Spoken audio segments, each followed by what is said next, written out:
This event happened a few years ago, and it remains the most terrifying thing I've ever experienced. Back in 2018, my boyfriend Mark died from a heart attack while he was sleeping. It happened out of nowhere, and nobody, not even the doctors, could explain why. He didn't smoke much, and he had a pretty healthy lifestyle, so it just didn't add up. I cried every day, unable to get him out of my mind. His parents took all his stuff the day after he passed, leaving me with only a few photos of us together, and some on my phone. Months went by, and I tried to move on with my life. I relocated to another city and got a job at a local retail store. One night, I was lying in bed, texting a friend, when I got a notification from Instagram. It was a direct message request from someone I didn't recognize, but the username looked oddly familiar. It took me a moment to realize it was Mark's Instagram handle. My heart sank, and with shaky hands, I opened the chat and accepted the message. The profile picture was the same as Mark's. I should mention, he was always on social media before he died. I typed, "Who is this, and why are you using my boyfriend's account?" I was furious. The person replied, saying they knew everything about Mark. It had to be one of his friends messing with me, I thought. Who would do something so cruel with someone's account after they died? I quickly typed, "Stop this. It's not just upsetting, it's incredibly disrespectful." There was no reply after that. 2 weeks later, another message came from the same account. This time, it was more like a threat. It said, "He never loved you. He wanted you dead." That was it. I lost it, replying with anger, calling them twisted and telling them to stop. Then, I blocked Mark's account and went to talk to his parents about it. When I told them what happened, they shared something that still chills me. They had gone out for dinner one night and returned to find their house broken into. The only things taken were Mark's belongings, including his phone.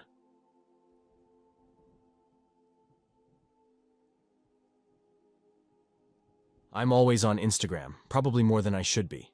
I don't post much, mainly just watch videos and scroll through pictures.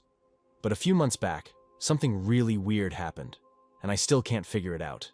My profile was public, and I had around 200 followers, following about 300 people. Nothing big. I had only 3 posts, and they were pretty old and not interesting. I rarely commented on other people's posts, maybe only if it was a close friend. One day, I picked up my phone and saw 50 Instagram notifications. I was confused. When I opened the app, I noticed that my pictures were getting a lot of comments all of a sudden, but they were all nasty and hateful. People were calling me ugly, saying I was a horrible person. I didn't gain any new followers, just loads of mean comments. I checked some of the accounts. Most were private, but they looked like normal people. Nobody I recognized. As I was on the app, more hateful comments kept coming. Then I started getting direct messages, all filled with mean stuff. I asked one person why they were saying these things to me, and they replied that I should know why. I racked my brain thinking about anything I might have done, but nothing came to mind. I was known to be a kind person, so this was a huge shock. The next day, the hate continued in the comments and DMs. I couldn't take it anymore and decided to delete my account. I made a new one a week later, and since then, everything has been normal. But I still wonder who those people were, and why they were so angry at me for no apparent reason.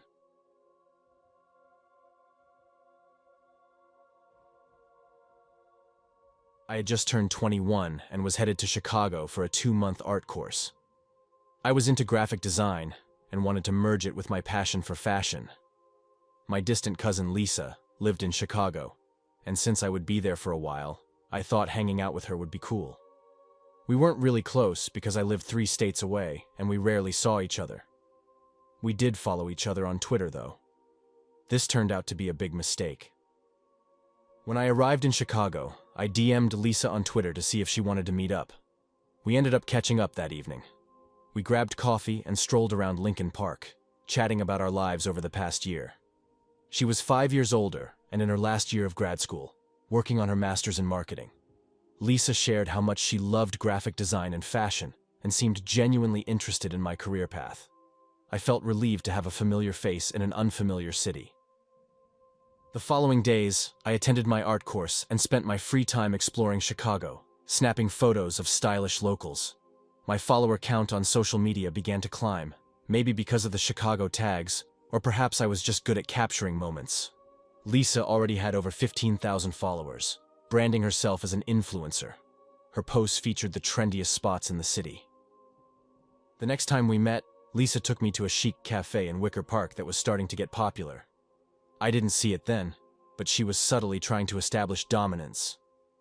"I see you're getting a lot of followers now that you're in Chicago," she said, her tone icy. "I guess I am." "It's pretty nice," I replied, unsure of where this was going.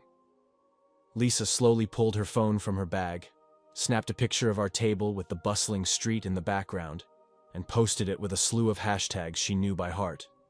Within a minute, she had 200 likes. She then showed me her phone. "This is how it's done. You're still in the minor leagues. You need to up your game."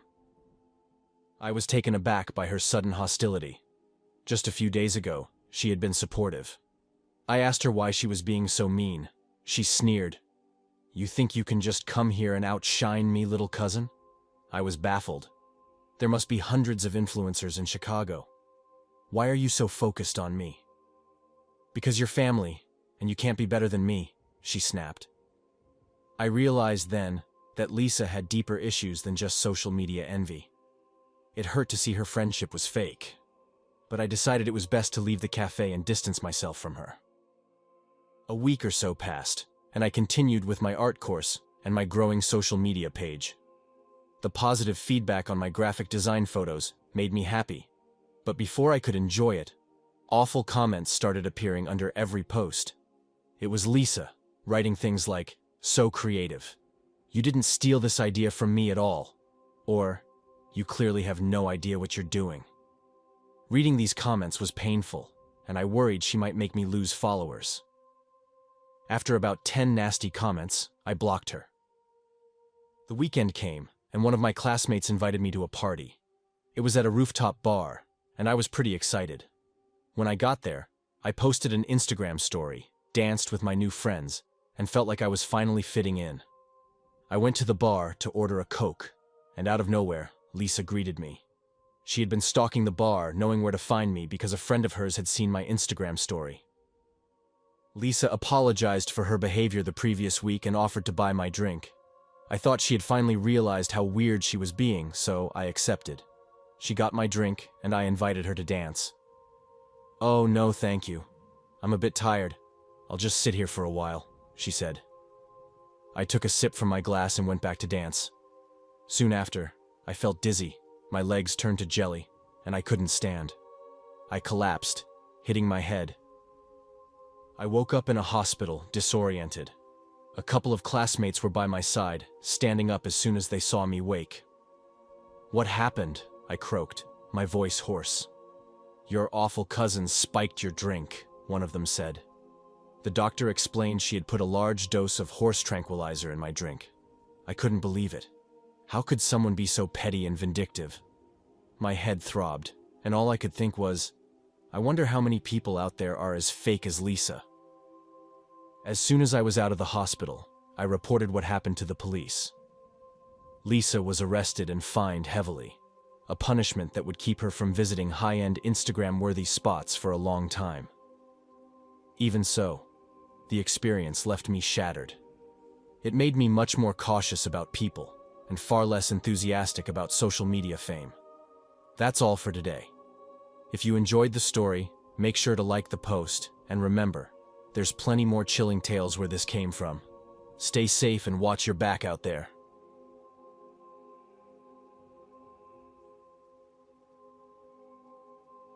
The internet and social networks can be really risky.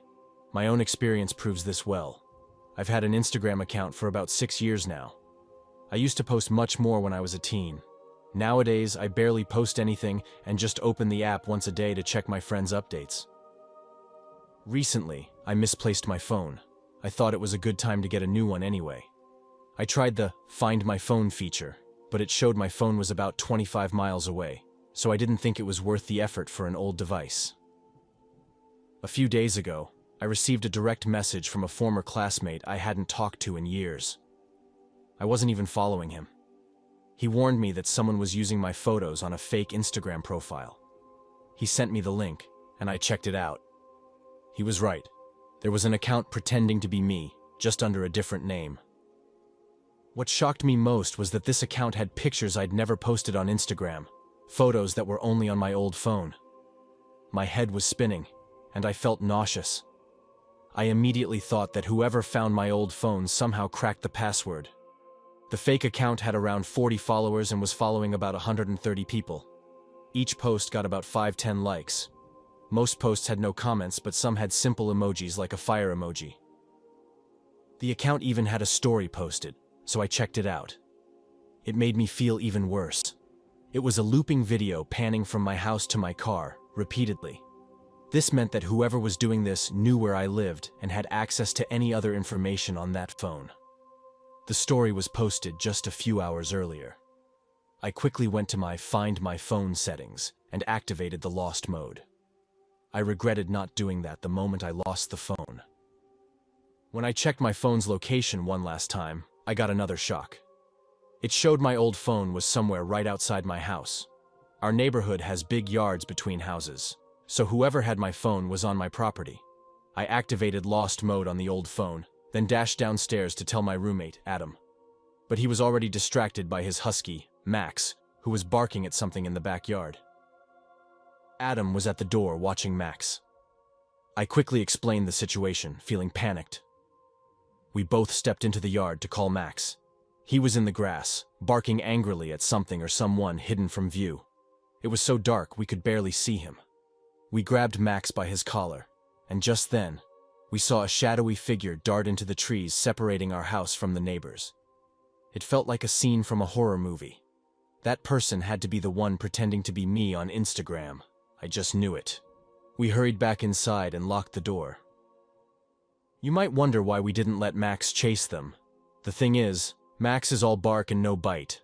He wouldn't hurt anyone. Later that night, Max started barking again at the front door. This was unusual, so Adam and I checked the windows and then stepped outside. I was terrified, standing on the porch, looking into the dark, knowing someone might be watching us. We went back inside, and the rest of the night was quiet. I think the person with my phone turned it off or broke it after I activated lost mode, to avoid being tracked. The location stopped updating. I searched everywhere near the last known spot but found nothing. After sending a direct message to the fake account saying I knew who they were and was going to the police, the account disappeared within minutes. It wasn't just deactivated, it was completely deleted. My threat worked. This happened recently, so I'm still very cautious of my surroundings.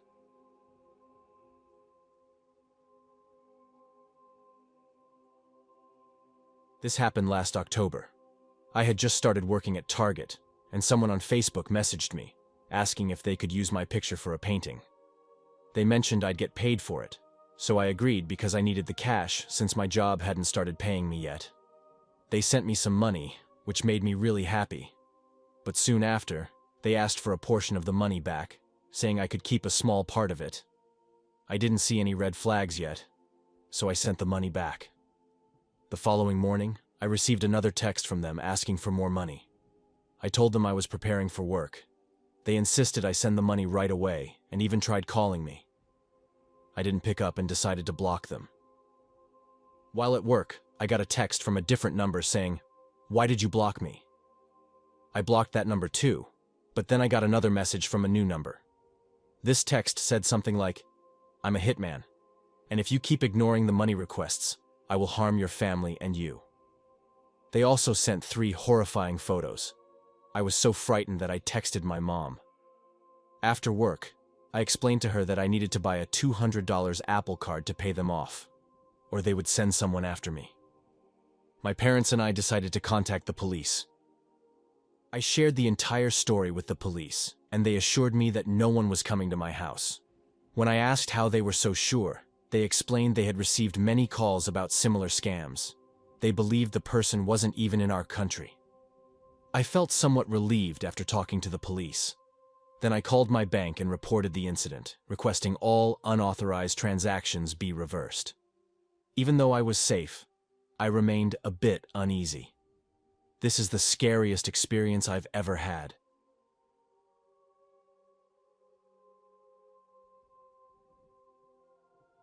I admit, I have a little obsession with reality TV.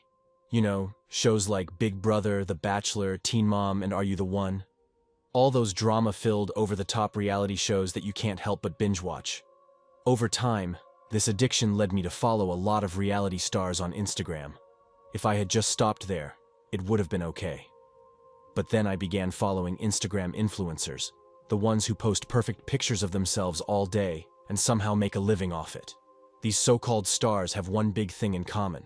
They post ads on their Instagram pages.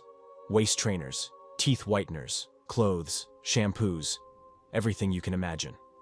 I resisted for a long time and didn't fall for any of them, but I'll admit, I have a weakness. What finally got me was when one of my favorite reality stars posted a selfie with something called Slim Belly Tea. I'm not naive. These diet teas aren't new. But damn, she looked like she had lost 30 pounds. I scrutinized the picture for signs of Photoshop, curved walls, wavy doors, blurry edges, and found none. It seemed like she had genuinely lost the weight. I wasn't planning to do it, but with a 25% discount code, a wedding to attend in a month, and a little extra cash in my PayPal account, I said screw it and ordered a bag of the tea. The shipping was fast. Just a day and a half later, a plain brown box was at my doorstep. Inside was a bag of dried leaves with a slightly earthy smell.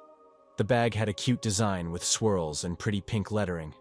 The ingredients were mostly what I expected: oolong tea leaves, ginger root, and something called Tanya saginita, which I had never heard of, but assumed was just another herb or leaf. The instructions were simple. Brew the tea at 85 degrees Celsius and without a bag. The instructions claimed this would give the full effect of the tea. It was a bit tricky trying not to swallow a bunch of leaves, but I figured a few tea leaves couldn't hurt me. The taste was pretty bitter, to be honest. The taste was pretty gross, honestly. Still, I forced myself to drink it, 2 cups a day, every day for a week, hoping my stomach would be a bit flatter by the end of my cleanse. I didn't expect much when I stepped on the scale after that first week, but wow. I had actually lost 7 pounds. 7 pounds in 1 week. I couldn't believe it. Not only that, but people began commenting on how fit I looked. My slightly tight clothes now fit better, and my stomach was noticeably flatter. So, I decided to increase my tea intake. If 2 cups a day meant losing a pound a day, then 3 cups should mean 1.5 pounds, right? At this rate, I would definitely look amazing at the wedding I had RSVP'd to a few weeks back. By the end of week 2, my results exceeded my expectations. I was down a total of 20 pounds, which meant I was losing about 2 pounds a day. It was crazy. My clothes were actually getting loose, almost hanging off me. I didn't want to lose too much weight, so I cut back to 1 cup a day in week 3. I only wanted to lose about 15 more pounds at that point, and didn't want to overdo it. But by the end of week 3, I was not happy with the number on the scale. At 1 cup a day, I had lost another 18 pounds. I was losing more weight, not less, and I was starting to feel way too skinny.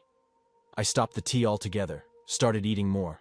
Not just to gain the weight back, but because I was hungry all the time. There was just a week left until the wedding, and the dress I had bought a few weeks earlier was practically hanging off me when I went to zip it up. My ribs poked through the thin fabric, and it took a lot of makeup to hide how sunken my cheeks had become. My date picked me up before the ceremony, and I could see the concern in his eyes. He looked more than concerned. He looked disgusted by how thin I had gotten, and I shared his feelings. I couldn't stand to look at myself in the mirror. It had gotten that bad. I couldn't wait for the reception. I snacked on the food I had hidden in my purse during the entire ceremony. During dinner, I stuffed my face and even begged for seconds. I was starving, and the kitchen ended up giving me 2 extra servings of dinner. Everyone was staring at me after that. Between being alarmingly thin and begging for more food, all eyes were on me, judging. I went into full panic mode. I had to act normal. I had to be normal. As soon as the music started, I got up on the dance floor and tried to be my usual self. But the room began to spin as soon as I started dancing. My head felt fuzzy, and my vision narrowed. The last thing I remembered was collapsing to the floor. The doctor told me it was 3 days later when I woke up in the hospital. There were IVs in my arms and a feeding tube inserted to give me the nutrition I desperately needed. I didn't even have to tell the doctor about the tea. Turns out, I was his third case in 2 months. He flat out asked if I had used Slim Belly tea and shook his head when I admitted I had. "Did you check the ingredients first?" he asked me. I insisted I did. Everything looked normal, except one thing I didn't know but assumed was just a plant. Tana sangria? Tina sandana? Tienia saginata, the doctor corrected me. It's the Latin name for a beef tapeworm. That tea is filled with them, and so are you. We flushed 15 of them out of your intestines so far. Yeah, needless to say, there is no way I'd ever order something off a reality star's Instagram again. I contacted the company that makes the tea, but with Tienia saginita clearly listed on the package, there isn't much anyone can do to stop them. All I can do now is stick to the high-calorie meal plan the doctor has me on.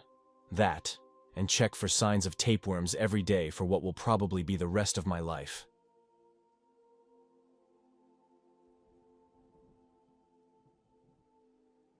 Nearly every woman I know has received that unexpected "hey" message from some random guy. Usually, it's just guys testing their luck, hoping for a response. Most of the time, it leads nowhere. But for me, when I was 24, it became a nightmare. Back then, I lived in a small town with around 6,000 people. When I got into college, I moved to a bigger city to study chemistry. I was lucky enough to have my own dorm room. I kept in close touch with my family and friends, constantly sharing photos on Instagram. They were just random snaps like my breakfast or funny things from my classes. One evening, I got a message from a guy who was in my 5th grade class. Let's call him Sam.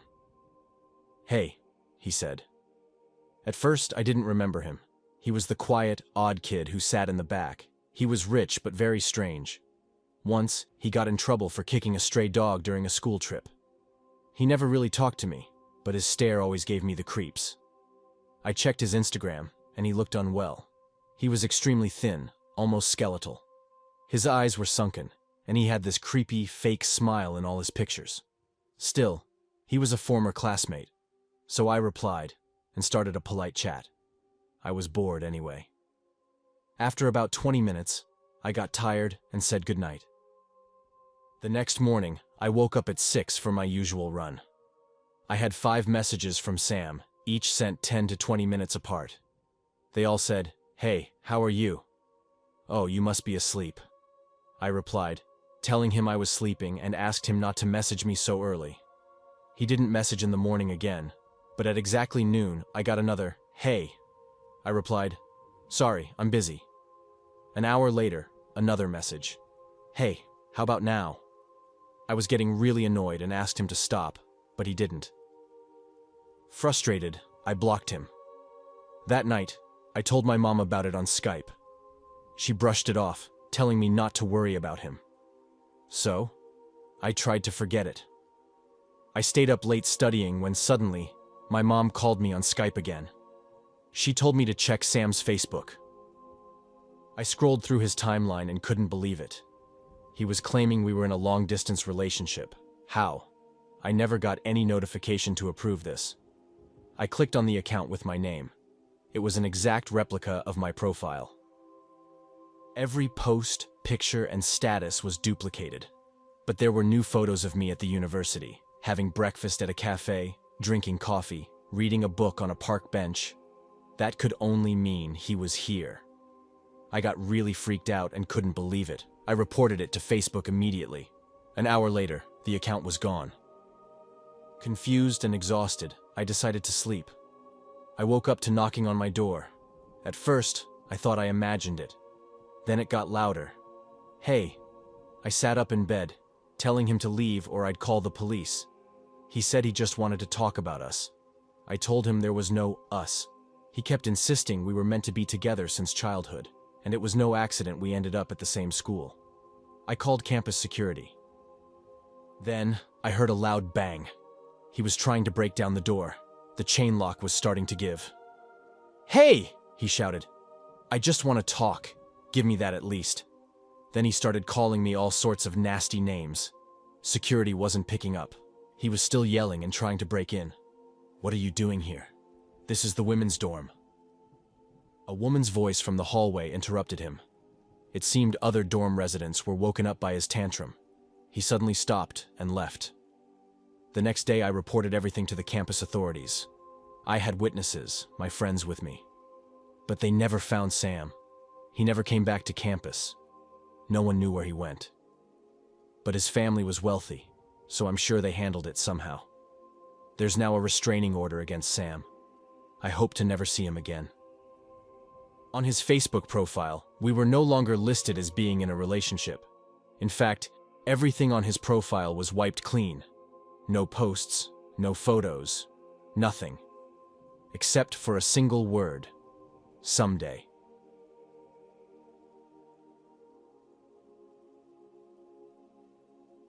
The events of this story happened when I was 17, during my final year of high school. I'm 26 now, and still get chills thinking about that Halloween night. My friends and I loved going to parties in high school, and Halloween was the perfect time for it.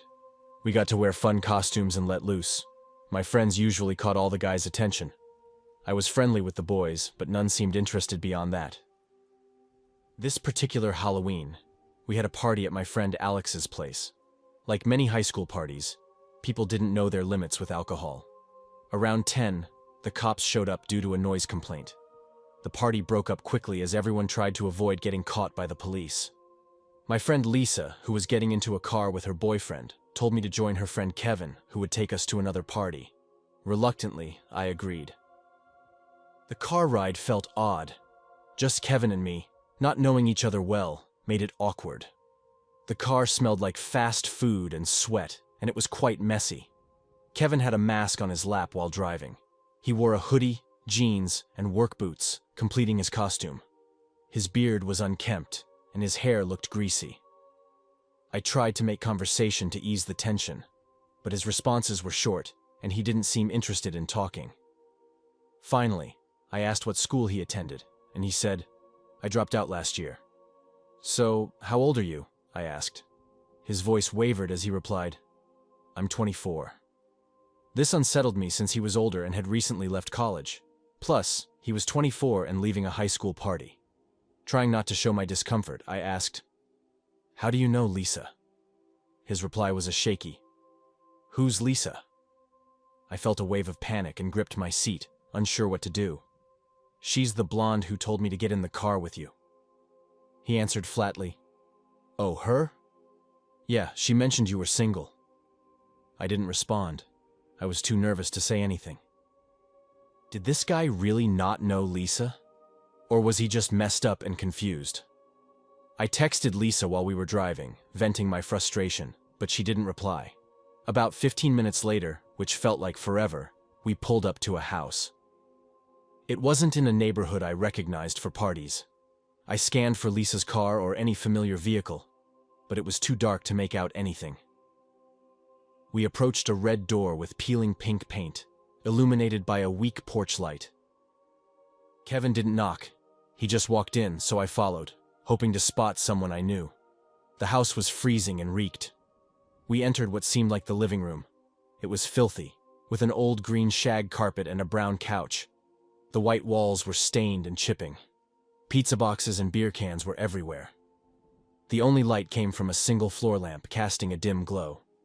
On the couch, a man and woman sat very close, barely moving, as if they were passed out or drunk. We headed to the kitchen, which was just as bad. Trash was everywhere, and the stench was even worse. There was a guy, probably in his mid-20s, who looked strung out. He gave Kevin a high five and introduced himself as Skip. He glanced at Kevin, and then at me with a creepy smile, his yellow teeth and wide eyes making my skin crawl. Another man, older, maybe in his late 40s, stood silently, just staring at me. I felt sick, and the only reason I didn't bolt was because I had no idea where I was or what these people were capable of. I texted Lisa again, still no response, and didn't call since my phone was down to 5% battery. Kevin led me to a back room, like a screened-in porch. I felt a brief sense of relief seeing about 6 or 7 people out there. There were only 2 girls in the group, and they were barely dressed, looking extremely thin. Everyone was staring at me, but at least there were other people around, and I wasn't alone with Kevin. I know it sounds strange, but I felt somewhat safe in the crowd. This relief quickly disappeared when the two girls left with all the guys who had been on the porch. They went back inside the house and vanished from sight. As I sat in the screened-in room, trying to think of my options, Kevin finally spoke up and said, "I think you're really cute." I thanked him and tried to brush it off. He got up and started rubbing my back, breathing heavily. After a few minutes of the most awkward back rub ever, he stepped in front of me and asked if I wanted to go somewhere more private. In a shaky voice, I replied, "I'm sorry, but I'm not that kind of girl." I saw the anger flash across his face, and I felt tears welling up. Then, something miraculous happened. One of the girls who had gone inside began screaming, swearing, and yelling at everyone in the room. Kevin ran upstairs, leaving me alone in the back room. Without thinking twice, I got up, climbed out the window, and ran. I didn't care that I didn't know where I was. I just kept running until I found a gas station or a convenience store. I was running down the street, staying close to the sidewalk, trying not to draw attention. After a few minutes, I luckily approached a 24-hour Walmart. I walked in and had the night manager call my parents since my phone was dead. It was about 20 minutes from my house, and my parents were on their way. Just as I thought I could relax and try to forget these horrifying events, Kevin and his friend Skip walked into the Walmart. They didn't see me, but I couldn't believe they were in the same store. They were looking around like they were searching for something or someone. Was it me, or was I just being paranoid? The next day, Lisa called me, apologizing non-stop, crying, and asking how she could make it up to me. I found some relief knowing the person I got into the car with was actually Kevin and not some random guy, but I was still left traumatized, thinking about what could have happened. It's been nearly 10 years since that night, and I know it could have been much worse. I'm lucky I got away without any physical harm, but I wouldn't wish the experience I had on my worst enemy. I haven't seen Kevin, Skip, or anyone from that night again, and I hope I never do.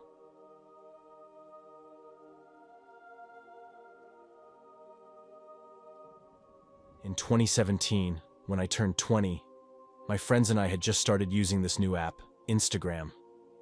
Sure, Instagram was around before 2017, but it wasn't as trendy back then. I'm not sure what made it blow up during that time, but we thought it was way cooler than Facebook or MySpace. We were always posting selfies from the beach, the mall, or wherever we happened to be, just to show off our fun times. I'm not trying to boast, but we got a lot of attention from our photos, especially the beach ones where we showed more skin. It sounds odd, but those were the pics people seemed to like the most.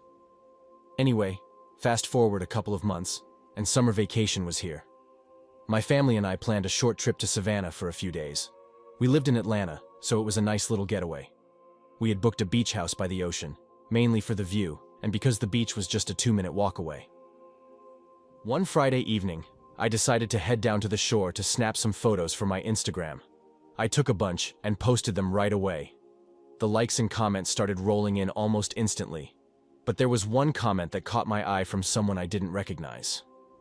I keep my Instagram private, so anyone who wants to follow me has to send a request, and I was sure I hadn't accepted this person's request. I'm pretty careful about who follows me. Curious, I clicked on the comment. The username suggested it was a guy. His comment was, "Wow, you're gorgeous." When I checked out his profile, I was taken aback. I expected someone around my age, but instead, it was a man who looked to be in his 60s, maybe older. He had about 50 followers and was following over 500 people, including me. His name was Edgar, and he claimed to be 63 years old. His comment made my skin crawl, so I deleted it right away. I didn't want to block him, thinking it might seem too harsh, so I just hoped he'd go away. But that night, around 11 p.m., I got a message from the same guy. He introduced himself and said he wanted to chat. I told him I wasn't comfortable talking to someone much older than me, and that I was too busy. He insisted it would be fine, and that he just wanted to get to know me. I repeated my refusal and ended up blocking him. I'll share a screenshot of the chat later. After that, he thankfully stopped, and I tried to put it out of my mind. Later that night, as I was getting ready for bed, my phone rang.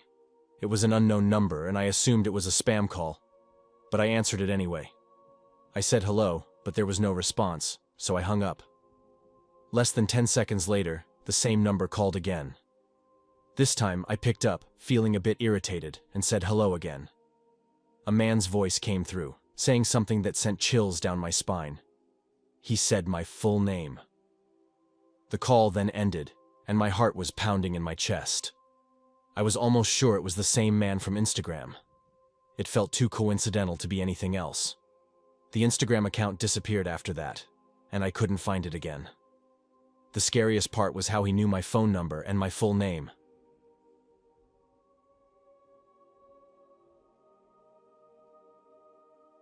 I'm a college girl, and over the past few years, I've been pretty active on Instagram.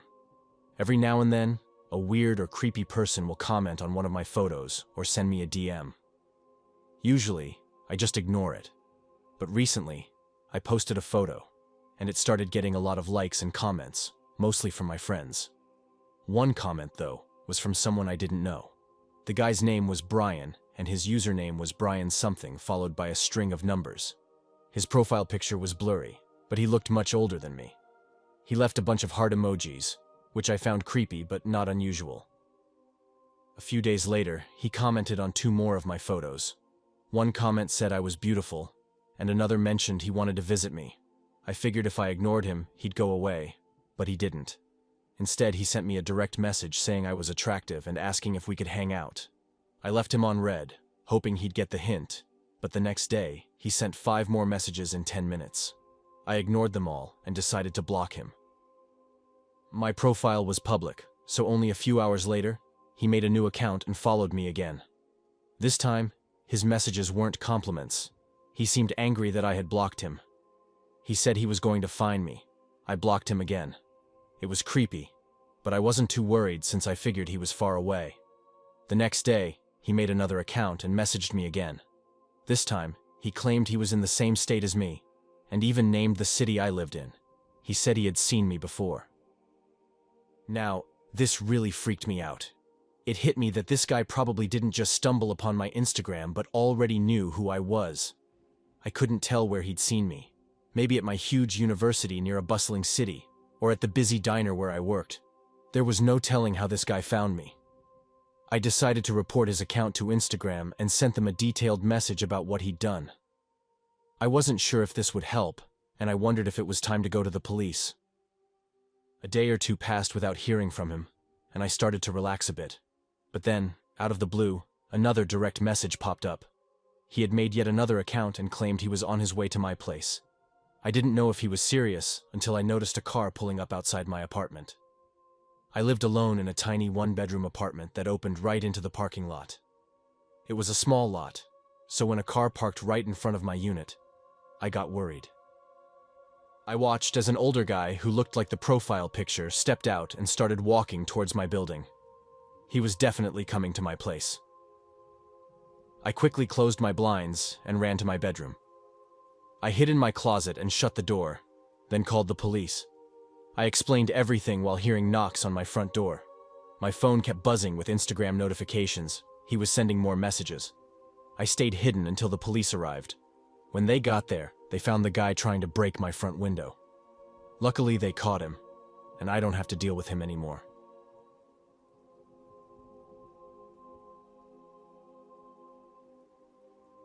When I first signed up for Instagram, I didn't realize what I was getting into. It was my first year at university, and my boyfriend at the time, Matt, convinced me it would be fun. He was taking a break from school to work on his acting and try his hand at comedy. Matt was a big fan of prank shows and wanted to start his own. So when Matt got me to create an Instagram account, it was mostly so I could follow him and help spread the word. At the time, I didn't see the bigger picture. I was unaware of so much until it was too late. Initially, following Matt's page was entertaining, even though I was worried he lacked ambition beyond pranks. I figured maybe college wasn't for everyone, and this was his way to shine. Months went by, and all Matt did were silly pranks he posted on Instagram. He became obsessed with gaining followers and would upload multiple times a day. We had a few dates where I'd try to talk to him, but he'd just say, "Uh-huh," while glued to his phone. I told him I felt bad when he ignored me, and that he was getting too caught up in social media. He got defensive and snapped, Don't you know this is my dream? Everyone talks about college and careers like we all have to follow the same boring path. Well, I'm not like that. One day I'll be a famous comedian. You'll see. I was young and didn't know better. Maybe I should have pushed harder or tried to make him see reason. Instead, I felt guilty for doubting his dreams. So I decided to give him some space while focusing on my exams, which kept me busy. I kept following Matt, curious to see how his career would unfold. But it wasn't pretty. Maybe from peer pressure or the need to keep his audience engaged, his pranks grew more extreme. One video showed him dumping a bucket of ice over a neighbor's child. The kid was only 5 and was understandably terrified. He cried for a long time, and I could hear Matt laughing in the video. It was awful, but things got even worse. One day I checked Instagram, and the first post I saw was a video of Matt's sister screaming in pain after he threw a cup of hot coffee on her arm. His prank was yelling, "Catch this," and throwing the cup. It didn't have a lid, so the coffee splashed all over her. I couldn't believe what I was seeing, and I was shocked that Matt found this funny. It made me feel sick and disgusted that his behavior was actually getting him more followers. This was when I started to question my relationship with Matt. I no longer felt happy around him. Instead, I felt repulsed by his Instagram antics and worried that I might become his next prank victim. One morning, I decided to meet him and end things. I turned on my phone and saw Matt's latest post. He was at his old high school, spraying pepper spray in the classrooms, tormenting his former teachers. My stomach churned. I was suddenly very anxious about meeting him. Who had he become? This wasn't the Matt I had fallen in love with a year ago. He used to be funny and laid back. Now, he was a fame-obsessed monster willing to do anything for more followers. I decided to break up with him via text. It might have been immature, but it felt safer. I sent a long message explaining how his aggressive pranks hurt others and hurt me to watch. He didn't respond for hours. As night fell, I grew more anxious about his reaction. I was sure he wouldn't take it well. So, I opened Instagram. In his latest video, Matt urged his followers to come to my place and prank me. He called me a selfish girl who couldn't support his dream of becoming a famous comedian and said I deserved to be pranked. He even announced a giveaway for the follower who could prank me the worst. I was terrified. I was staying with my mom, but she was working late that evening. I called her, crying, and explained everything, desperately looking for a quick solution. My mom said she would call the police immediately and come home. I didn't want her to because I feared she might get pranked too. I told her I would come to her office and wait there until the police arrived. But one of Matt's crazed followers anticipated that I would leave the house and was waiting for me by the front door with hot oil. He threw it at me, and I managed to shield my face with my arm, which took most of the damage since it was covered by my winter coat. Some of the oil splashed on my face, and I screamed and cried, not knowing how bad the injury was. I couldn't even look at the guy to describe him to the police. It was the worst experience of my life. Overwhelmed by pain and anger, I just crouched on the sidewalk and waited for the police. When they arrived, they saw me and called for an ambulance right away. They rushed me to the hospital, and by the time we got there, my mom was waiting. After some emergency treatment, I was able to talk to her. "Did you see who did this?" she asked. "No, it happened too fast." "Mom, do you have a mirror?" I didn't want to know, but I needed to see how bad it was. Half my face was bandaged, and I could see blisters around my left eye and cheek. My heart sank, thinking I would never look the same, all because I left a toxic relationship. The police eventually found the attacker through Matt's Instagram page. He hadn't deleted the post inciting violence, and in the comments, someone was bragging about what they planned to do. Both Matt and his follower are now in jail, facing 20 to 30 years for various offenses.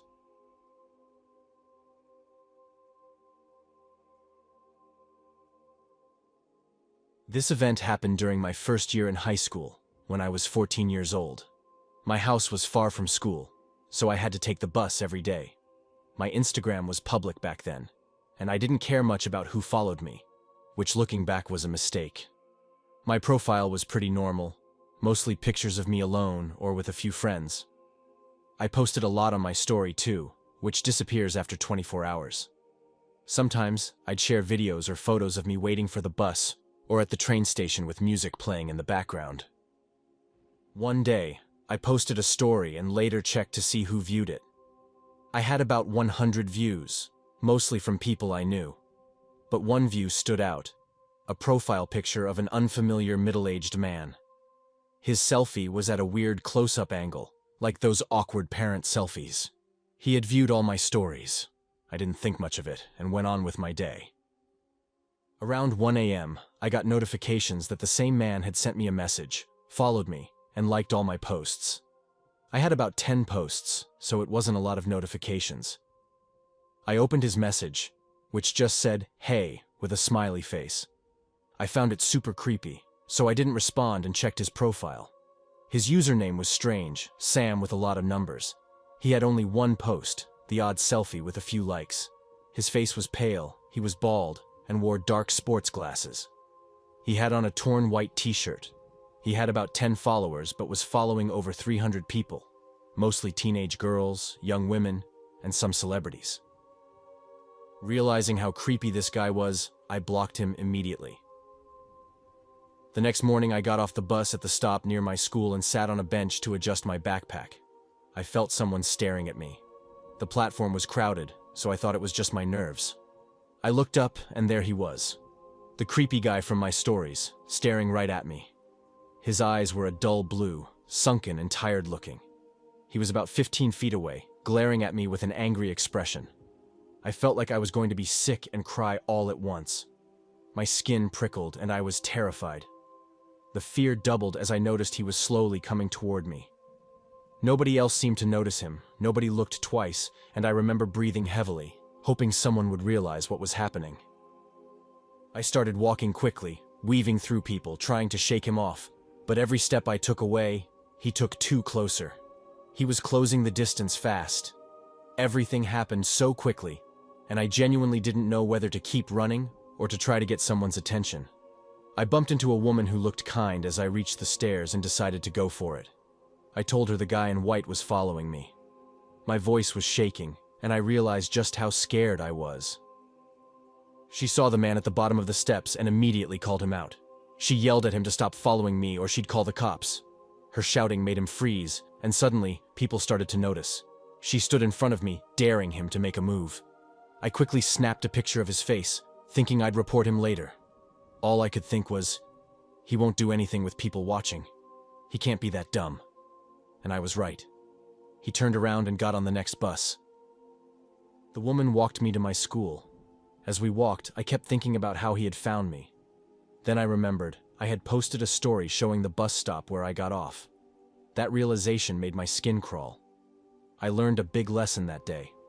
Never share your exact location on public social media. When we reached my school, I thanked the woman and gave her a hug. I don't know what I would have done if she hadn't stepped in. I was too scared to say anything to the guy, but she was brave, and I'm so grateful for her. I hope that if anyone else is ever in her position, they'll step in and help too.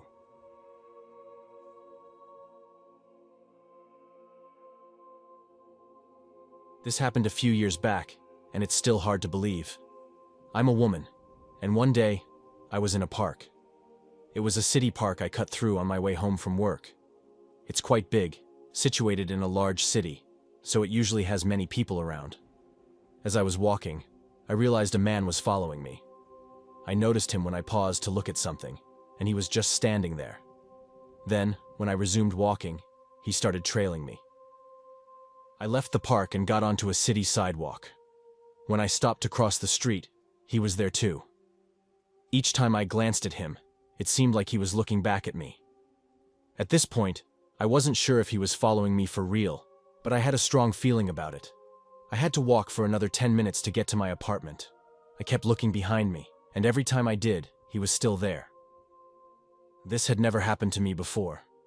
When I finally reached my building, he was about 20 feet away. I hurried inside and locked the door behind me. I'm not sure if he tried to get in or just continued walking. I remembered his face, but I hoped I wouldn't see him again. A few hours later that night, I got a notification on my phone about a new Instagram follower. When I checked the app, I saw who it was. The guy who had been following me. I had no idea how he knew my name or found my profile, Freaked out, I blocked him right away. It was really unsettling to think about how he tracked me down. The next night, while I was home, I got another Instagram notification. That same guy tried to follow my other Instagram profile too. I had a second account where I shared random stuff, and only my closest friends followed it. It was a private account with no real name or connections to my main profile. Seeing his request to follow me there freaked me out more than anything. I blocked him on that account as well. About half an hour later, there was a knock on my door. I peeked through the peephole, and there he was. He knew where I lived. I had no clue how he figured out which apartment was mine. I wasn't going to open the door. After a minute, he knocked again. I watched him, but he didn't leave. He just stood there. I called the police and kept an eye on him. He stood there as if expecting me to open the door. Sometimes he paced a bit, but always returned to my door. The police arrived in about 10 minutes. He was still there when they showed up. They talked to him, and I heard him saying he was at the wrong place, looking for his friend Jason. He pretended not to understand why anyone would call the cops on him. I think the police knew he was lying. They told him to leave me alone and not come back to the building. I spoke with the officers, explaining everything. They told me to call them again if he returned. Luckily, he didn't. I never saw him again after that night.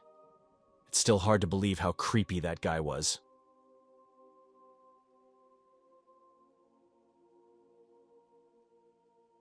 I'm a 15-year-old girl, and like most teens my age, I'm obsessed with the pretty girls on Instagram and TikTok who get tons of likes and comments. I wanted to be just like them. I got clip-ins, fake lashes, and made my account private so people had to follow me to see my pics. I even started eating less to get as skinny as those other girls, and it worked. Tag after tag and pic after pic of me grinning with thick cat-eye makeup and padded bras made my follower count go crazy. I loved the attention. I loved when random guys commented stuff about how I looked. That is, until I got one weird follow request. I tapped on the username.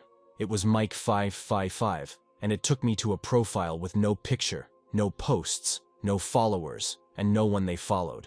But like I said before, I wanted followers, so why should I care about some creepy account? I accepted and went about my day. A week later, I got my first comment from this strange profile. They wrote on one of my pictures with just one word: sexy. I didn't think much of it since most of the time, I got comments from people I didn't know in real life. But the next day, I woke up to see the account had liked 42 of my photos going back as far as 28 weeks ago. It was odd, for sure. But like I said, I was just happy to get likes. Now this is where it gets super weird. On May 15th, I got a call from an unknown number, and being curious, I answered. Hello? Hey. It was a guy's voice, really deep and gravelly. I kept talking, trying to figure out who it was. Who's calling? Is this Sarah Miller? The voice asked. I was shocked to hear not just my first name, but my last name too. Whoever it was definitely knew me. This is she. Who's this? Where are you right now? What? Are you at home? I want to make you scream. Who is this? I'm getting scared. Haha, Sarah Miller, right? You've got a nice body. I hung up. They called again, but I thought, must be a May 15th prank, right? So I ignored the next few calls and wrote it off as some weird joke. But the next morning, I woke up to the same unknown number calling. This went on for 7 more days, getting 2 calls at the same times each day, and then suddenly it stopped. It was dumb anyway, definitely just a prank. I forgot all about it. A week later, I got a notification on my Instagram. Mike555 tagged you in a photo. I tapped on the preview to see it better. It was a picture of me riding in my dad's truck. I was stopped at a red light. I went back to the user profile. 1 post, 0 followers, following 1, no profile pic. I started to freak out and showed my brother. We both got scared and I reported the photo as creepy. The unknown calls started up again. I answered one and never touched the phone after that. All the voice said was, "Did you like my picture?" But Mike5555 kept tagging more photos of me. One of me leaving school, one of me at the park, and the last one just a picture of my neighborhood. I showed the post to my dad and he said if it happened again, he'd call the cops. But he bet it was just a friend trying to scare me. He was probably right, I thought, as I went to my room and put on some music. I was busy blasting 21 Pilots when my dad yelled up that he was taking my brother to soccer practice and bringing my sister along. I didn't hear him, of course.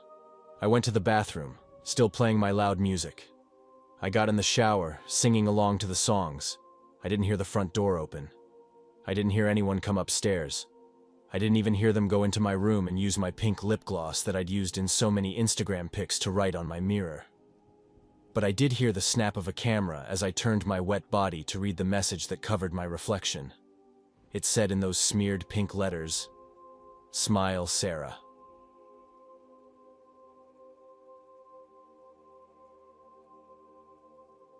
I was the soccer team leader for my small community college a few years back. Even though I wasn't the tallest on the team, I made up for it with hard work, determination, and quick moves. Not to boast, but I was pretty popular with my classmates then. I was quite proud of my achievements, and Instagram was my go-to spot for humble brags. My account had around 2,000 followers, not influencer level, but still decent for an ordinary guy like me. But my pride got the best of me when I received an offer that seemed too good to pass up. It was one of those business proposal emails asking if I could promote their product. The message came through Instagram. They offered to pay me $500 a month to post about a bar they were opening. They even sent pictures of the bar being built. The owner, an older man, mentioned that he and his wife graduated from my school and invited me over for dinner to discuss the details. This should have set off warning bells, but I was too flattered to think straight. They gave me an address out in the countryside. In our area, there are long rural roads that stretch out endlessly. I assumed these folks had a mansion tucked away from the main town. I was driving my dad's car through the dark, deserted roads, following the GPS on my phone. It was pitch black outside, and all I saw was an old, run-down farmhouse in the middle of nowhere. Feeling a bit creeped out, I pulled over to take a leak behind a tree. As I was finishing up, 3 scruffy-looking guys emerged from the abandoned farmhouse. The one in front turned on a small phone with a cracked screen. The light from the phone revealed his bloodshot eyes. He looked completely strung out. I finished peeing faster than ever before in my life.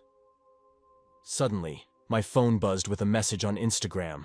They heard the sound and started heading my way. My heart pounded as I tried to get back to my car. The guys were now running, using the phone's light to guide them through the darkness.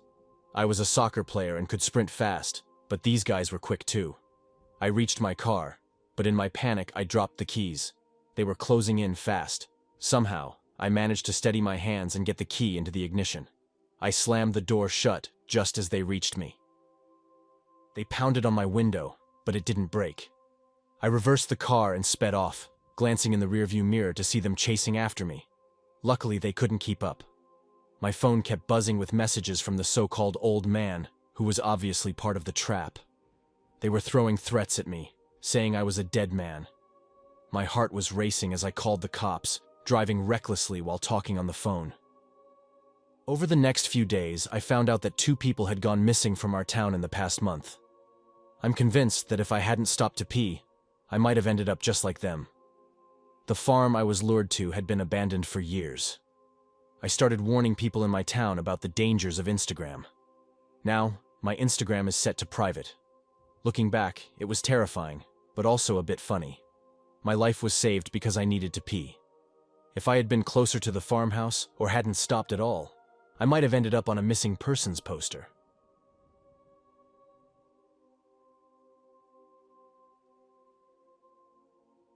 My name is Sarah, and I usually don't have much luck with relationships. People often tell me I come off too intense or too clingy early on.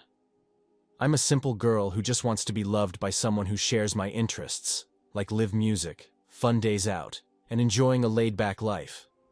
I've tried Tinder and other dating apps, but it never seems to work out past a few dates, and I'm not kidding. I post a lot on social media, hoping someone will notice me and like what they see enough to stick around for more than just 2 dates. In today's world, many people meet through Instagram and Bumble, so I always tag my location and check into places, even though I know it's not the safest idea. I don't have a huge following, nor do I get many likes. It's usually around 5 likes per post, mostly from close friends or family. One evening, while watching some random TV show, I got a notification on Instagram. A new follower. This was the highlight of my night. I checked the profile, but it looked like a spam account with random group pictures. Nothing to identify the actual owner. I ignored it and went to bed, needing to wake up early for work. The next morning, I went through my usual routine, got dressed, had breakfast, brushed my teeth, and checked my phone. I had a bunch of Instagram notifications. Jack liked your photo. Jack liked your photo. Jack liked your photo. Jack had gone through and liked every single photo on my account. It felt odd, but also flattering. I felt a mix of excitement and curiosity, so I decided to message him. Hey, I saw you liked all my photos. Do I know you? Jack saw my message right away and responded. No, you don't know me. I saw you checked into the bistro lounge and liked your style. Now I was intrigued. I had no idea what Jack looked like. That's sweet, I replied. Which one are you in your profile pic? Second on the left, he said. He wasn't exactly who I hoped he'd be, but he was still cute enough. Height wasn't a deal breaker for me. We started talking a lot, exchanging compliments and flirting. It was fun, and I was really into him, even though we hadn't met yet. After a couple of weeks, he asked me out for dinner at the bistro lounge, where he was a regular. Everything seemed perfect. No red flags or anything to suggest things would go wrong. As I was getting ready for our date, I felt nervous and decided to check Jack's profile again. That's when I noticed something strange. Jack didn't follow anyone else but me. If you know Instagram, you'd agree that most people follow at least 10 to 20 accounts as soon as they sign up. People usually follow friends, favorite teams, actors, bands, and stuff like that. For Jack to follow, no one was super weird. Even more unsettling was that Jack only had 2 followers. One was me, obviously, but I wondered who the other was. When I checked, my stomach dropped. It was an exact copy of my account. Every picture, every post, every check-in was the same. The profile had a story posted, so I clicked on it, feeling uneasy. It was me, not shared photos, but actual pictures of me taken without my knowledge. There were shots of me heading to work, at work, and doing everyday stuff. The last story was a photo of my front door, uploaded just 3 minutes ago. Someone was outside my house. I tried to calm myself, thinking maybe it was taken earlier or a prank by a friend, but it didn't feel like a joke. I messaged Jack, saying I couldn't make our date and that we'd reschedule. Jack didn't reply. That night, I stayed at a friend's house, scared of whoever was out there. Later, I checked Jack's profile again, and both his and the fake account were gone. I felt a bit relieved, hoping it was all over. My friend reassured me I was safe at her place. After checking all the doors and windows 100 times, we finally went to sleep. In the middle of the night, I woke to a loud scream. My friend was gripping my arm. In the doorway was a man, just a shadowy figure. I couldn't see his face, but he was definitely there. I was frozen with fear, unable to scream. The man stepped into the light, smiled, then turned and walked away. We called the police, who came to check the house. There were no signs of forced entry, no broken windows or locks. It meant one thing. If it was Jack, he was already inside before we went to bed. I moved back in with my parents after that, and I'm still living with them now. I don't know if I'll ever feel safe living alone again.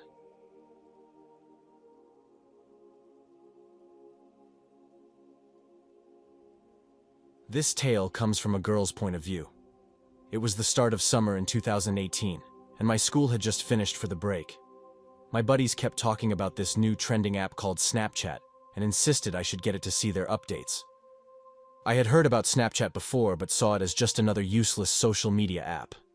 That year, the app became huge, and my friends wouldn't stop urging me to download it. After weeks of pestering, I finally gave in and downloaded Snapchat, hoping they'd leave me alone. I set up my profile, added a picture, and wrote a brief about myself, hanging out with friends, watching movies, etc. I followed my friends and made my first post. I wanted to avoid posting something dull, and back then, Snapchat for girls was all about looking good to get attention or something like that. So, I posted a casual selfie. It didn't get much notice, obviously, with only my friends liking it. To note, I'm not the kind of person who cares about looks or craves attention. I didn't want to be like most girls on Snapchat. About a week later, my friends were pleased I had shown some interest in the app and suggested I post more to gain followers. As mentioned, I didn't care and ignored their advice. One night, I was in bed working on a history project when my phone buzzed. It was a notification from Snapchat saying a user named MaxWriter52 wanted to send me a message. Since my Snapchat was private, it was a request. I checked out his profile, which was filled with car and bike pictures. His message read, "Hey, I'm Max. I've seen you at school and wanted to chat." I didn't know any Max, and it felt odd for this person to be messaging me. I ignored his message and blocked him. A few days later, I was standing at the corner of my neighborhood, waiting for the bus to take me to school. It was about 7 a.m. and hardly anyone was around. I noticed a suspicious car slowly driving towards me. Trying not to look, I pretended I didn't see it. The car stopped right beside me, and a man who looked to be in his 40s or 50s rolled down the window. He had a creepy vibe. He said, "Hey, waiting for the bus? I can give you a ride to school if you want." I ignored him and stared at my phone, hoping he'd take the hint. But he kept asking, so I finally told him no and to leave me alone, sounding irritated. He didn't seem to care and continued trying to get me into his car. Just then, the bus arrived, and I quickly got on. I didn't see him again during the day, and thought it was over until I got another notification from Snapchat that night. It was the same user, MaxWriter52. His message was terrifying. "You're lucky the bus came when it did. I was about to grab you." My heart sank. I deleted Snapchat and never went back. I didn't tell my parents because I wasn't supposed to have social media. I never heard from Max again and hope it stays that way. Now, a friend from school picks me up, and we go to and from school together. I don't know what happened to Max, but his Snapchat profile vanished. I hope he's not out there trying to lure other people into his car. I still shudder thinking about what might have happened if he'd gotten his hands on me.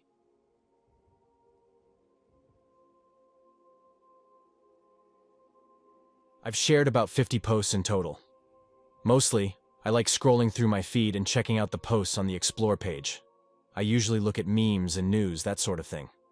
I'm a 24-year-old guy, and 2 years ago when I was in college near the end of the school year, I was in my room watching a YouTube video on my phone. Suddenly, I got an Instagram notification.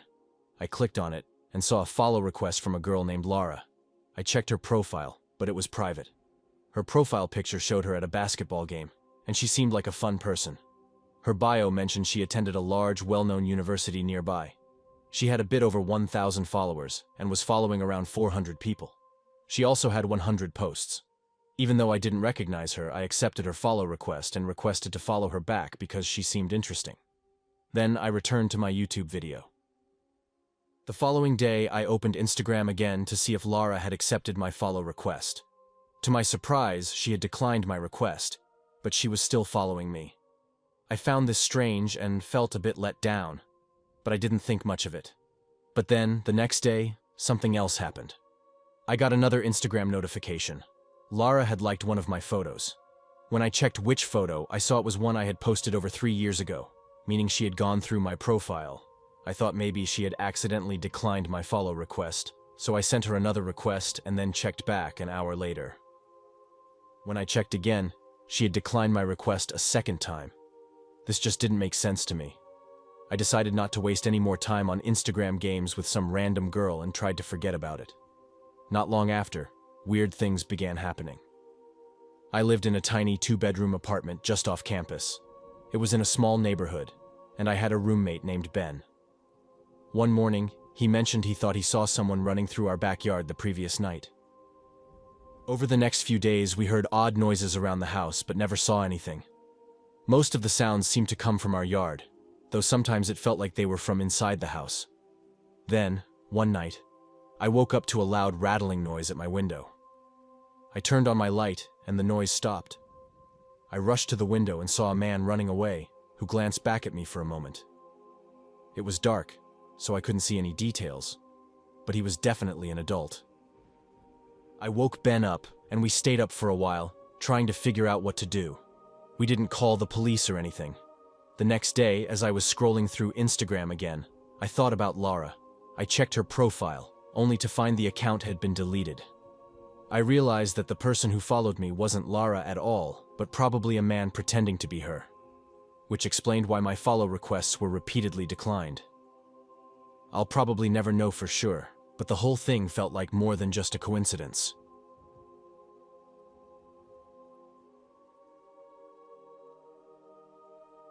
I never cared much for Instagram, even though my high school days were ruled by social media. Seeing so many girls constantly snapping selfies and fretting over their appearance turned me off from the whole scene. It seemed silly, but I was about to learn it could be much worse than that. My closest friend back then, Laura, felt the same. She only had an Instagram account to share holiday photos and keep in touch with people. But once we started college, Laura began to change. Her circle of friends shifted, and so did her interests. Whenever I saw her, she was glued to her phone, barely listening to me. She stopped asking about my life. Her questions were now like, "Does this dress make me look fat?" Or, "What's my best angle?" It was shocking coming from the girl who used to mock people for these things. Something was happening to Laura, and it felt like I was losing my best friend to the internet. So, I decided to create an Instagram profile and follow her to keep an eye on her from a distance. That's when I noticed Laura's follower count was rising fast. I wasn't sure if she was buying them, but her photos over the past year had changed. She went from innocent holiday snaps with her family to provocative, attention-seeking images. Then I saw the comments. Followers with creepy usernames like Hot Stuff Lover and Show Me More were asking Laura to do all sorts of things. One comment said, "Wear a red bikini next time." Another read, "Cut your hair short, you look dull." Reading these nasty comments was hard, so I could only imagine how tough it was for Laura to receive them. I decided to surprise her with a visit, and if she was in the right mood, talk about her dangerous Instagram obsession. I was sure stepping away from her account would help her. I rang the doorbell and waited. When she finally opened the door, I was shocked. She had chopped her hair into a pixie cut just a day after that comment. She didn't know I had seen it, so I didn't want to scare her off with a blunt remark. I just said, "Wow, you cut your hair." She replied, "Yeah, it was time for a change," not mentioning the comment that had influenced her. We went upstairs, and I saw her bedroom had turned into a full-blown selfie studio. There were mirrors of different sizes with swimsuits and scarves draped over them. Makeup covered her desk, and one wall was plastered with photos of Laura in various bathing suits. I couldn't hold back anymore. "Don't you think this is all a bit too much?" I asked. "Don't you think you're too much?" She shot back aggressively. I felt like I didn't know her anymore. "Look, Laura, I just think you're so wrapped up in Instagram that you forgot about yourself. I saw that comment telling you to cut your hair yesterday, and today you've already done it. Don't you think these random people have too much influence over you?" My words seemed solid, but Laura's face showed they had no impact. "You should mind your own business. I'm finally somebody now. Thousands of people follow me, and if they want new things, I think they deserve them." I didn't agree, but I didn't know what else to say. Maybe I gave up too quickly, but after a few more minutes in that strange atmosphere, I decided to leave Laura's place and distance myself from her. Still, I cared about her and worried how far she'd go to keep her followers happy, so I kept following her account. Within a month, she was a full-blown influencer. She had about 20,000 followers and posted several times a day. I could see she was getting dangerously thin and just copying pictures from bigger Instagram stars. She was, quite literally, a shell of her old self. So I decided to take action. In one of her stories, Laura bragged about a hike to Zion National Park that she was planning for the next weekend. I messaged her and asked if I could join. She said, "Sure." So, the following Saturday morning, I went to her place, ready for a drive, a hike, and a serious talk. I tried to convince Laura to let go of her obsession and pointed out that her photos looked the same as many others, not to mention her weight, which honestly scared me. But she didn't want to hear it. In fact, she got really angry at me. I got angry at her for being so reckless and self-destructive. As we were hiking, I saw a huge valley below us, and, in a fit of anger, I grabbed her phone and threw it over the edge of the cliff. I knew she'd be mad, but I didn't expect how mad. She screamed at me, saying I didn't understand, and before I could react, she pushed me over the edge. Yes, she literally tried to kill me over her phone. I was extremely lucky. As I tumbled down the red dirt and rocks, I landed in a bush. It was full of thorns, and I was covered in scratches, but I was alive. I immediately called 911, and they managed to rescue me from that impossible spot. It didn't end well for Laura. She's now in jail for attempted murder. And, of course, her follower count on Instagram dropped to about 10 people once everyone found out what she did. The silver lining? I guess she finally understands the dangers of an Instagram addiction.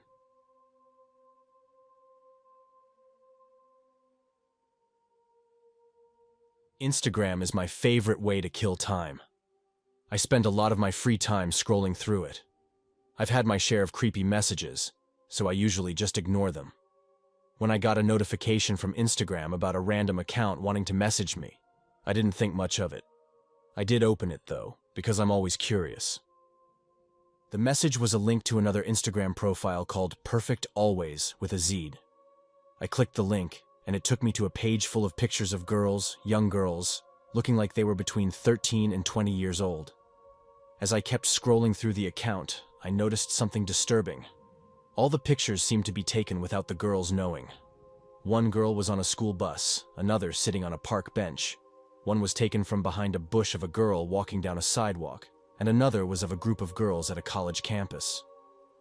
I expected to find pervy comments on the posts, but instead, there were just comments like, "Keep up the good work," and "nice." There were also comments with random numbers, like 500 and that's it. Every account that commented seemed to be spam accounts with no profile pictures and no followers. It was a creepy account, so I reported it and sent a link to my friend Sarah. Then I went on with my day. This all happened while I was at school, so I couldn't focus on it too much at the time. It wasn't until I got home after school that Sarah finally texted back saying, "OMFG, who did that? That's insane." I replied, "I know, it's so creepy." She seemed more freaked out than I thought she'd be. She replied, "You need to report that to the police right away." I texted back, "Why me? It's not my problem." She responded with nothing but a string of question marks and exclamation points.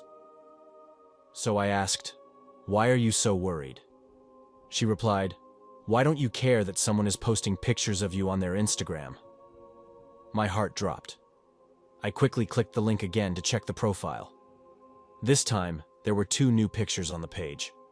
One showed a girl in the passenger seat of an SUV, and the other was of me walking home. It was taken from inside a parked car on the side of the road. I remembered seeing that car and noticing someone inside.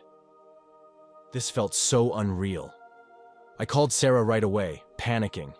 I told her why I didn't get it at first, and explained how some random account had sent me the link. Sarah insisted that I report it to Instagram and the police. I told her I had already reported it to Instagram and asked her to do the same. I stayed in my room, talking to Sarah for at least an hour since I was home alone. The next time I refreshed that Instagram page, it said, "This page does not exist." My first thought was that I had been blocked, so I asked Sarah to refresh it too, and it said the same for her. We both used our backup accounts to confirm that it was gone, and it was. The account had disappeared. I still don't know if Instagram took it down or if the account owner deactivated it. I also have no idea what those numbers in the comments meant. Either way, it felt like a setup, and I'm too scared to find out more about what was happening with that Instagram page.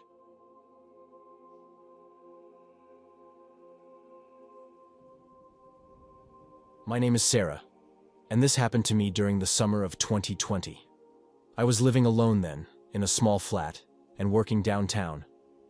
I had a modest Instagram page with a few thousand followers. Not a celebrity or an influencer, but I posted pretty often. One evening, a friend sent me a text with an Instagram link asking, "Is this you?" I clicked on it and found an account pretending to be me. They used a different name but had many of my pictures. This fake account had around 80 posts, running for several months, and had gathered quite a following, around 400 people. Most of the pictures were identical to those on my own profile. They were getting over 100 likes per post, and no one seemed to notice it was a fake. The comments were things like, "Stunning," But as I kept scrolling, I noticed something odd. Some of the photos were never posted on my Instagram.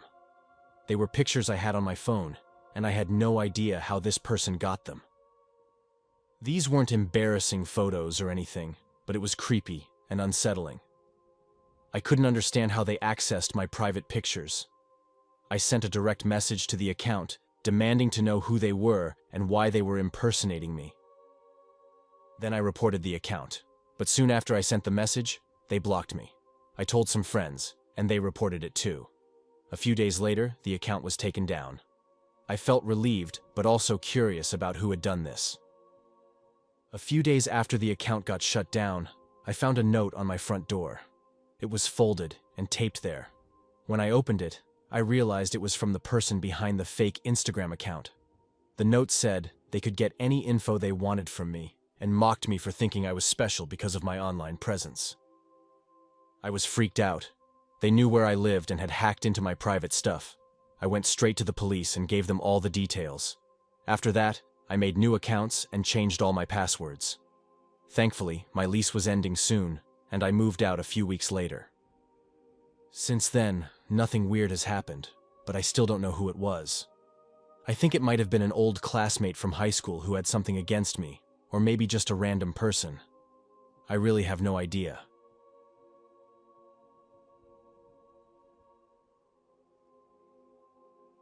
I'll keep my real name secret for safety, so just call me Alex. This story happened in 2018 when I was 24. My girlfriend at the time, who I thought I'd spend my life with, dumped me. She said I was too childish and she wanted to plan for the future, buying a house, having kids. I had just finished college and wasn't ready for that yet. I wanted to enjoy my freedom and youth. I wasn't ready for long-term commitments, so she left me, despite my pathetic crying and begging. It hit me hard. I believed we had something special and thought she'd wait for me. But I was wrong. She quickly moved on and started dating other guys. I fell into a deep depression, spending hours in bed scrolling through social media, liking pictures, following pretty girls, and even joined a few dating apps. One night, a girl I'd recently followed messaged me, asking who I was. I explained I didn't know her but found her cute and hoped I didn't come off as creepy. She sent a blushing emoji and said she thought I was cute too. That boosted my self-esteem. I wasn't feeling confident, especially not then. We chatted a bit, and she told me she wanted to be a model, that it was her dream. She looked like one too, and I was still in disbelief that she was talking to me. "You could definitely be a model," I replied. She sent another blushing emoji, calling me cute again. Then she asked me to vote for her in a modeling contest held by a local agency and sent a link. I thought she might just be using me for a vote, but I didn't care. What if she genuinely liked me? I might end up dating a model, which was thrilling.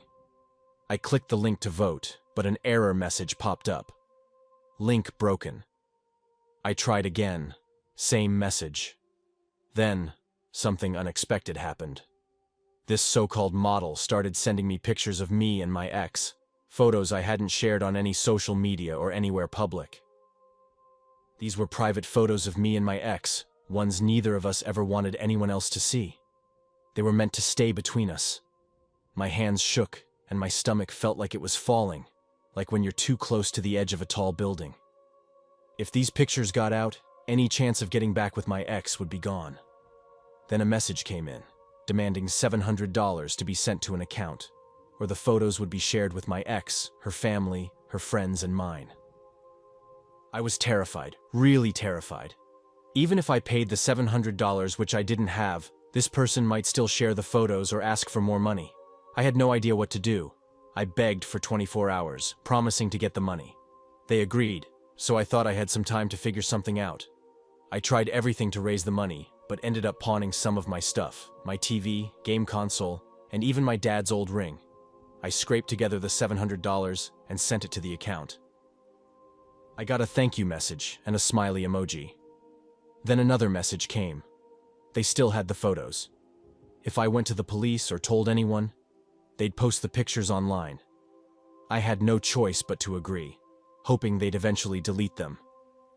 After this mess, my ex and I got back together, and things were better than ever. We were planning to get married next summer, and I didn't want anything to ruin it.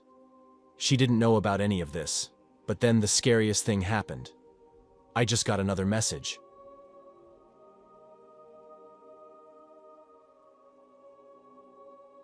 I didn't leave town for college, so meeting girls and making new friends wasn't as easy as it was for those who went to big universities.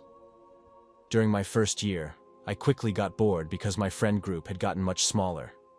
Meeting people at a commuter college was almost impossible unless you joined clubs or sports teams.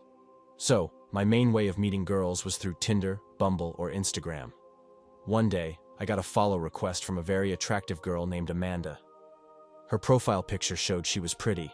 I requested to follow her back, and when she quickly accepted, I checked out her pictures to make sure she wasn't a fake profile. Her account looked real. She had about 4,500 followers and only followed a few hundred people. Her photos had many likes and comments. Then she sent me a message, and I was thrilled. She told me she found me on Tinder and thought I was cute, which made sense since I had my Instagram username in my Tinder bio. She also had photos dating back over a year, so everything seemed legit. We chatted in the DMs for a few days. When she posted a new picture, I liked it and commented on it as she asked. I just left a couple of fire emojis. She liked it, of course. I checked some other comments, and they were all from guys giving her compliments. Clearly, I wasn't the only one talking to her, or at least trying to. One night, we started chatting again, still in the DMs. I mentioned I had the house to myself that night, and decided to take a chance and invite her over. She seemed open to it, so I kept the conversation lighthearted. I gave her my address to see how long it would take her to drive here. She said 10 minutes. I asked if she was coming, and she replied, "Yeah, I'll come." Then she asked my age, and I told her I was 20. She said she was 21, but I remembered she had told another guy in a comment that she was 27. The guy she was talking to looked to be in his 50s, which made me suspicious. I started looking closer at the people commenting on her posts and realized they were all men. There were no supportive comments from female friends, which you'd see on most girls' Instagrams. Most of the comments were from older, creepy guys telling her how sexy she was. I then looked for any pictures of her with other girls, maybe friends tagged in photos. But no, any pictures of her with other girls were not tagged, and none of the girls commented. This was starting to look like a catfish, so I blocked her account. Within 10 minutes, I got bombarded with DMs from 3 random accounts. They had profile pictures but fewer than 50 followers each. They seemed fake, and they were threatening me for blocking her. I replied to one, and it instantly responded, "Unblock Amanda." I blocked that account too and unsent my recent DMs to Amanda, especially the one with my address. Luckily, I didn't give out my phone number or other personal info. I also set my Instagram profile to private. After that, I tried to get anyone else to come over, but eventually, I gave up and went to bed. I had trouble sleeping most nights, and this one was no different. After an hour and a half of trying to sleep, I heard noises from the living room. It was January, so it was freezing, and the heat was on full blast. The baseboard heaters made ticking and clicking sounds, but a few noises were louder. I didn't check, but each noise made me look around my dark room to make sure no one was there. Eventually, I fell asleep, but not for long. I woke up, still in darkness. Something had woken me up, like when you hear a sound in your sleep and react a few seconds later. I sat up in bed, the heater still clicking. I looked in the far corner of my room, and, at first, didn't believe what I was seeing. As I looked closer, I could see better. There was a person in the corner, and I swear I saw a grinning face. I was so scared I got up from my bed, unable to scream. I ran outside into the snow in my bare feet and rang the neighbor's bell like crazy. I cried to them that someone was in my house and used their phone to call 911. When the police arrived, they searched the entire house but found no one. The back and side doors were locked, and so were most of the windows. The only way in would have been through an unlocked backyard window. The officers comforted me, saying it might have been a hallucination, which can happen right after waking up. Sleeping alone in the house that night was terrifying, and I'll never know if it was a hallucination or if someone from Amanda's account was in my house. A few months later, that account was either deleted or taken down by Instagram. It no longer exists.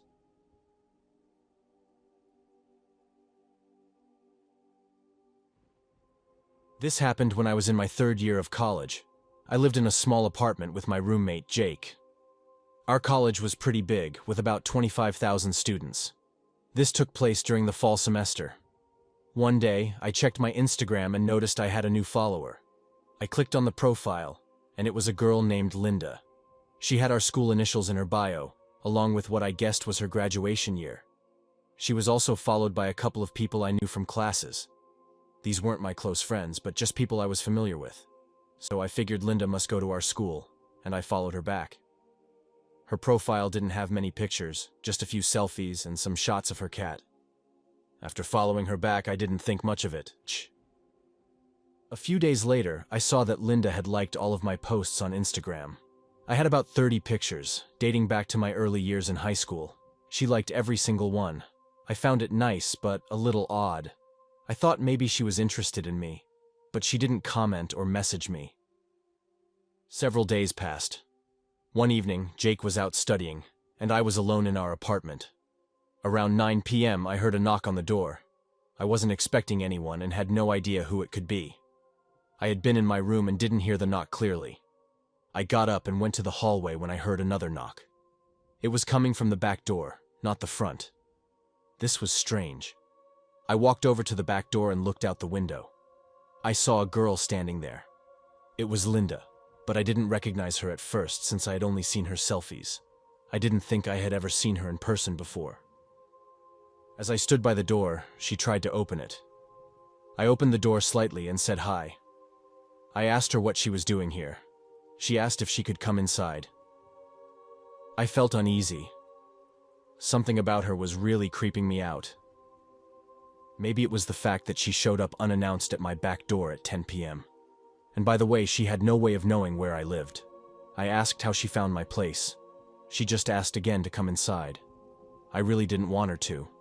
So, I told her I was busy with homework and had to get back to it. She stood there for a moment looking disappointed. Then she said she would just leave and walked off angrily. I was relieved she left, but more confused than anything. After she left, I went back to my room and blocked Linda on Instagram. I felt she had crossed a line by showing up uninvited. When Jake got back home, I asked if he knew Linda. He said no. I showed him her picture, and he still didn't recognize her. I told him what happened, and he was as confused as I was.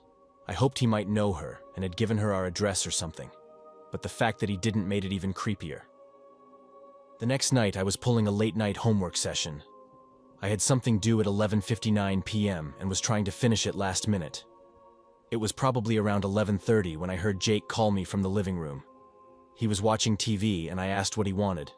He told me there was a girl standing at the front door. I knew who it was. I got up and walked to the living room. I looked out the front door and saw Linda just standing there. She didn't knock or anything. She looked over and saw me, then turned and ran off. It was the creepiest thing ever. I went back and finished my homework, then joined Jake watching TV. We kept glancing out the windows to see if she would come back, but luckily she didn't. After that, I never saw her again. Months later, I asked Jake to look her up on Instagram. She had a few more pictures and still seemed to attend our university. I still don't know what she was doing. It was really creepy behavior.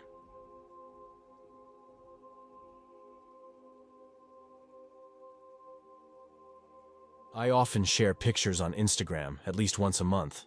I enjoy it, but sometimes I get messages from bots or odd people. Mostly, it's been fine until one day things changed. I opened Instagram and saw a direct message from someone named Jack. I didn't know him and wasn't following him. He had been following me for who knows how long. He sent a message asking if I wanted to hang out. I found it strange and didn't reply. He hadn't talked to me before, and I didn't know him. Plus, I wasn't interested based on his profile picture. I thought he'd get the hint, but the next day he sent another message asking again and offering to pick me up. This time I responded, saying, "No, thanks.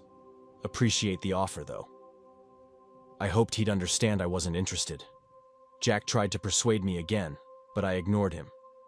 I couldn't figure out why he was messaging me out of the blue. The following day, there were no more messages from him. I thought he had finally stopped. That night, I went grocery shopping after work. I usually shop whenever I need to, without any set routine. I was in the store for about 20 minutes, around 7 p.m. After finishing, I headed to my car in the parking lot. It was mostly quiet, with a few people around. I reached my car and noticed another car parked next to it. I began unloading my groceries from the cart into my car. That's when the door to the car next to me opened and a guy stepped out.